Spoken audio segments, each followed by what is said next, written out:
Nice to meet you అంటే మిమ్మల్ని కలుసుకోవడం ఆనందంగా ఉంది. ఎవరైనా వచ్చి మీ దగ్గర నైస్ టు మీట్ యూ అన్నప్పుడు, మిమ్మల్ని కలుసుకోవడం ఆనందంగా ఉంది అని అన్నప్పుడు మీరు ఏ రకంగా ప్రతిస్పందించాలో, ఏ రకంగా చెప్పాలో ఒకసారి మనము 1 by 1 చూద్దాం.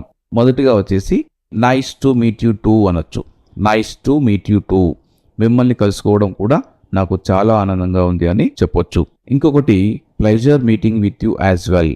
Pleasure meeting with you as well, మిమ్మల్ని కలుసుకోవడం నిజంగా చాలా ఆనందంగా ఉంది అని చెప్పొచ్చు. ఇంకొకటి థర్డ్ వన్ వచ్చేసి ద ప్లెజర్ ఈజ్ మైన్. ఆ సంతోషం నాది, మిమ్మల్ని కలుసుకోవడం నాకు చాలా ఆనందంగా ఉంది అని మీరు చెప్పొచ్చు. Next like wise. సో వాళ్ళు నైస్ టు మీట్ యూ అని మిమ్మల్ని అన్నప్పుడు మీరు లైక్ వైజ్ అనొచ్చు. అంటే నాకు కూడా అలాగే ఉంది, నాకు మిమ్మల్ని కలవడం కూడా నాకు ఆనందంగా ఉంది అని చెప్పినట్టు.